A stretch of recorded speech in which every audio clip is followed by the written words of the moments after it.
Hi. Oh, hi. I'm live. That never happens to me. Hi, you guys. It's me, Miss Fry. It's 7:33. I am sorry. I am just doing this right now. It's just been a day and a half. That's kind of a funny looking thing right there, hanging there. It's from my cell phone, but it looks kind of sad and bleak over there. Well, anyway, maybe I'll move this. It's distracting me. There we go. Okay, waiting. I think we're going to finish. All right. Time. Sometimes an hour is a blink, a flash, a wink, a flicker, a dashing gallop. And sometimes an hour stretches. Thuddingly, second by slow second. Thuddingly. Not suddenly. Thuddingly. I don't think I like that word. I don't want to use that word in my writing. I don't like the way it sounds. Thuddingly. Anyway, an endless eternity of drips. As we waited for Mom and Dad to return from Mrs. Fiala's, time was not galloping. It was dripping, so painfully slow. You see how they say dripping? She says dripping. Notebook. We sat on the porch steps. We climbed the maple tree. We tried to fix the broken gate. Hammer, hammer. Oops, never mind. We made our beds and cleaned our rooms. Dripping time. Want to see something? Luke asked. From his yellow notebook, he pulled out a crumpled piece of paper. Know what this is? It was a pencil drawing. Some sort of animal? It's supposed to be a cow, he said. But you draw better than that, Luke. I don't get it. I didn't draw it. Mrs. Fiala did. Oh. It was one of her first tries. She crumpled it up, but I found it later and kept it. Luke flipped to the back of his notebook where there was a pocket flap. He pulled out another drawing. Whoa, that's really good, Luke. I'm so glad you're drawing animals now instead of zombies and dragons. And I didn't draw this, he said. Mrs. Fiala did. Last week. Whoa. It was an elegant drawing of a belted Galloway, and not just any belty. It was Zora, with those inkwell eyes and that fur white belt, and that stubborn sass look and that flippant tail. What else does she draw, Luke?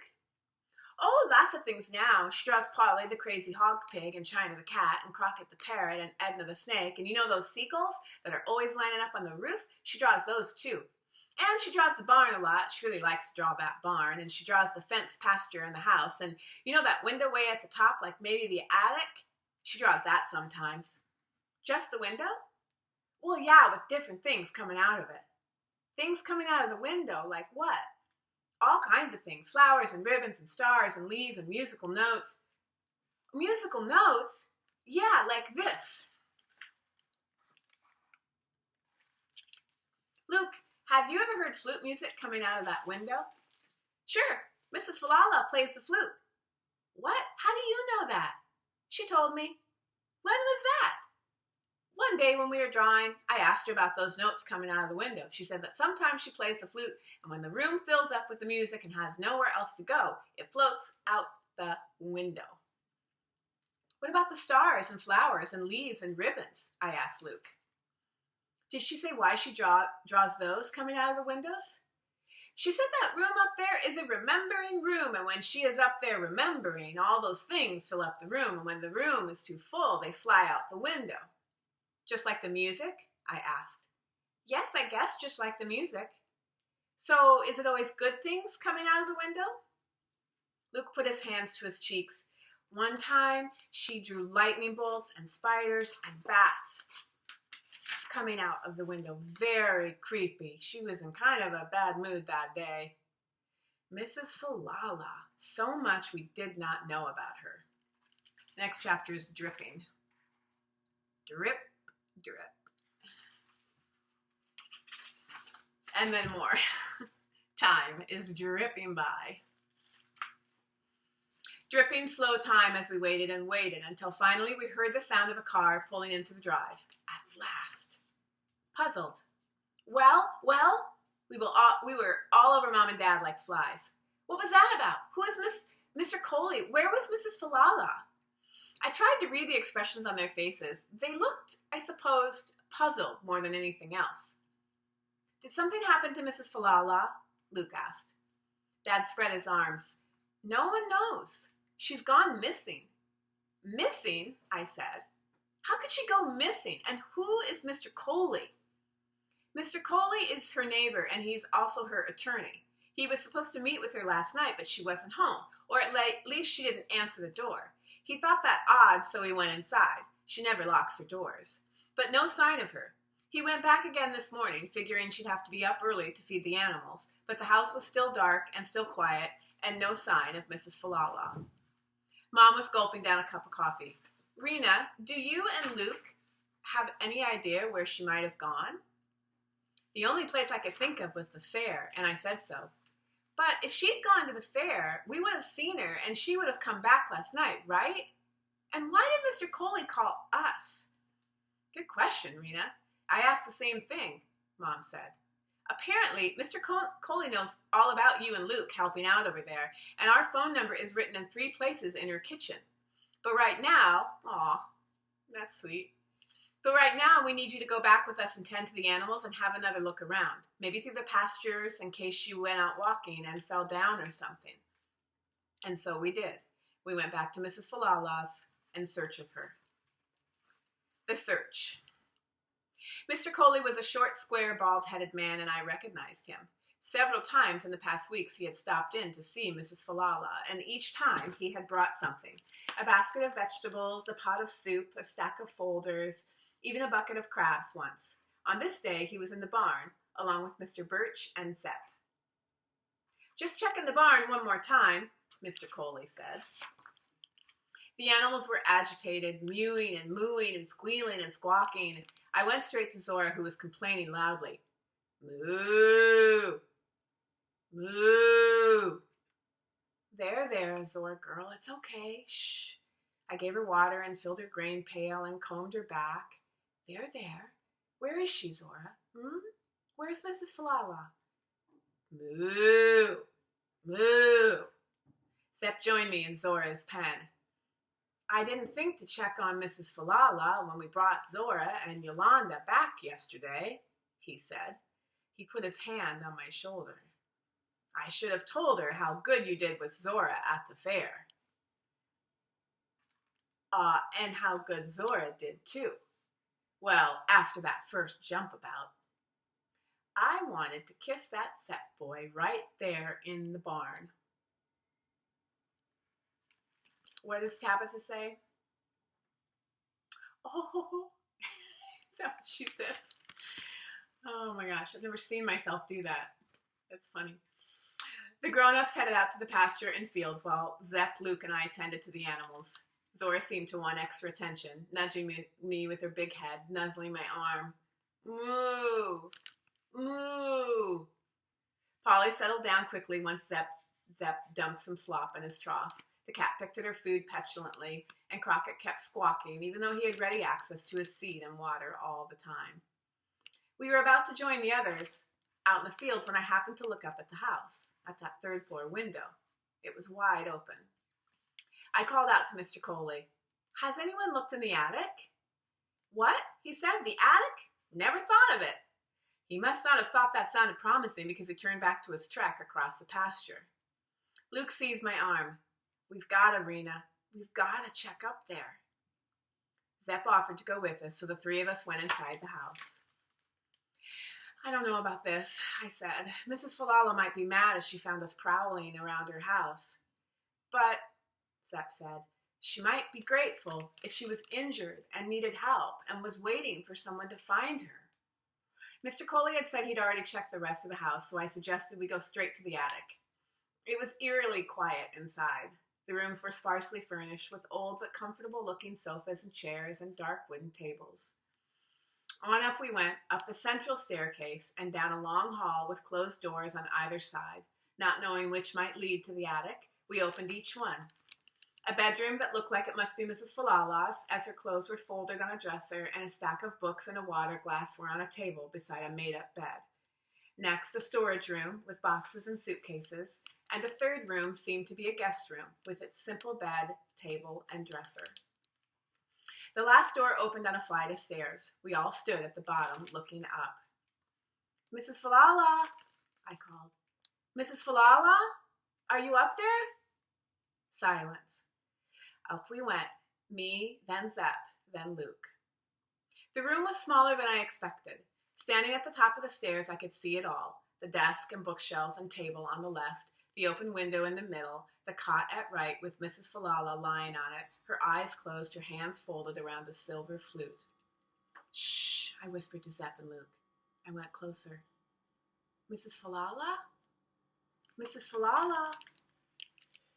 It was warm in the room and the breeze from the window was welcome. Mrs. Fiala, I don't want to frighten you, but I touched her arm lightly. Oh. I looked up at Zepp and Luke and felt so utterly sad. Luke came up behind me and patted my back. Then he leaned over and patted Mrs. Fiala's hand. It's sort of stiff, he said. Zepp said, I'll tell the others. Thanks, we'll wait here. I didn't want her to be alone in the room at the top of the house with her silver flute. Portraits. While Luke and I sat quietly beside Mrs. Fiala, waiting for the others, Luke whispered, Did you see what's on the walls? Dozens of drawings were tacked along the walls, renderings of the barn, the house, Zora and Polly and Crockett and China and Edna, the pasture, the fence, the trees. Did you see the ones of us? Luke asked. There were several sketches of Luke, all of him sitting on a hay bale drawing. 2 drawings showed me and Zora. In one, Zora was pushing me over with her big head, and in the other, I was resting my head along her back, staring off into the field. Oh, Mrs. Fiala died. Mrs. Fiala must have tacked them up in the order she finished them, because at the far left, the drawings were primitive and awkward. But you could see her skills improving as you scanned the room, for the ones at the far right, nearest her cot, were more detailed and fanciful, even playful. On the table was her drawing pad with 2 final sketches on it. One was of me holding a show stick in one hand and Zora's halter in the other, both of us looking at each other, with blue ribbons floating in the air all around us and a big plop of manure behind Zora. The other drawing was of Luke and me, as we were riding away on our bikes, and trailing behind us were all the animals, Zora and Yolanda, China, Crockett, Polly, and seagulls flying circles over our heads. Very small, in the bottom right corner, was a little figure with a long braid, her hand raised in the air. Was she saying goodbye to them? Did she know she was going to die? You guys.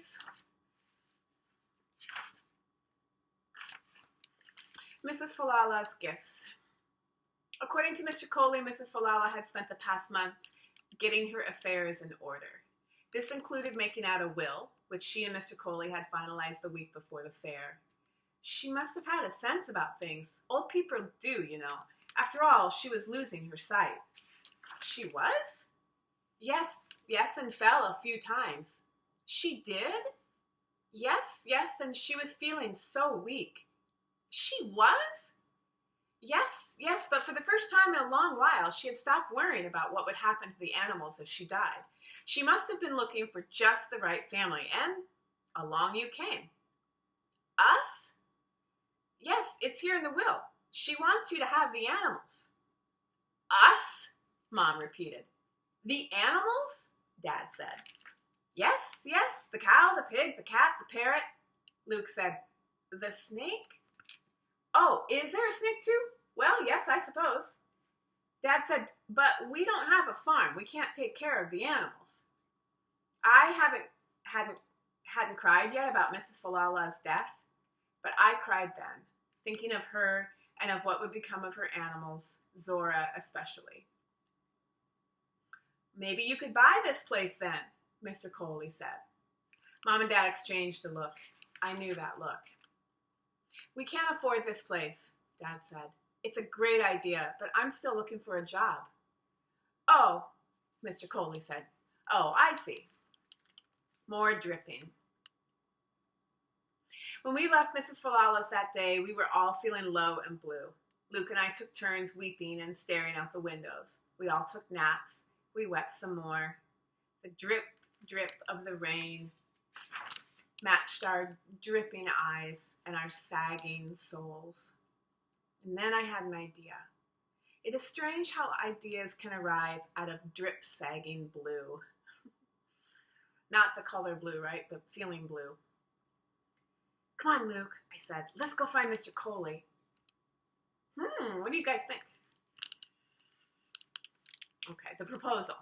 We found Mr. Coley sitting at Mrs. Fiala's kitchen table, reviewing documents. I am glad to see you, he said. Do you think you and Luke and your friend Zepp can feed and tend the animals until I arrange for someone else to do it? Sure, I said. We'd be missing Zora so much if we couldn't do that. Right, Luke? Right. Mr. Coley, your property is next to this, isn't it? Yes, over there, the house with the blue door. And wouldn't you like to have more land? I stood by the window looking out. All that nice pasture and that little pond, Mr. Coley joined me at the window. It is a nice piece of land, he agreed. We talked a little longer, and then Luke and I fed the animals again before leaving. The following day, Mr. Coley phoned and talked to Dad. I have a proposal, he said. Let's talk. 6 months later. It is hard to imagine that it was less than a year ago that we first thought of moving to Maine, and now here we are at home in the house on Twitch Street, with a blizzard raging outside and a fire roaring in the fireplace and animals warm in the barn.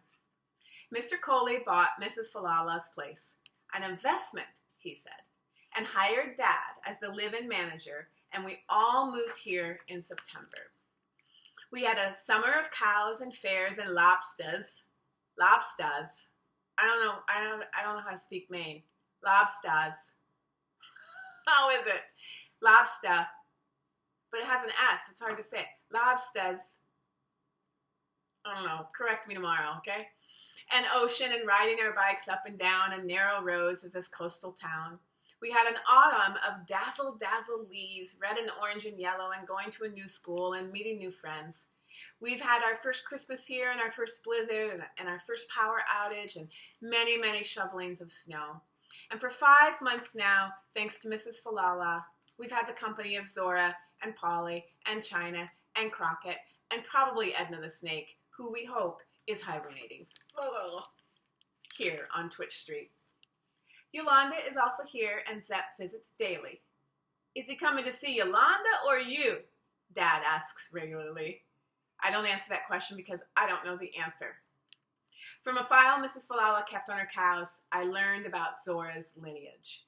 She did indeed come from a long line of champions, and maybe one day when I show her at a fair, she will receive a blue ribbon or become a grand champion, but right now I have a lot more to learn about showmanship and about Zora, that stubborn, crazy, belligerent, sweet, sweet heifer. Maybe she will calm down just enough to please the judges, but not calm down too much, because then she would not be Zora. Luke drew a portrait of Mrs. Fiala with her long white braids swinging over one shoulder, and he hung the drawing in the barn so the animals could see it. We have,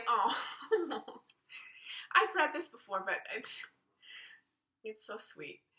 We have kept the attic pretty much as Mrs. Fiala left it, all the drawings on the wall and her silver flute on the cot, and sometimes Luke and I go up there and remember her with her long braids swishing and her stars and leaves and music floating out the window. It feels a long, long way from the city with subways and monuments and traffic and sirens to this town where the mountains meet the sea, where people hike and bike and fish and farm, and to this house and barn on Twitch Street where we live with animals we love, even Edna the Snake, but most especially with that Zora, that cow. Moo. And that, my friends, is the end of the book.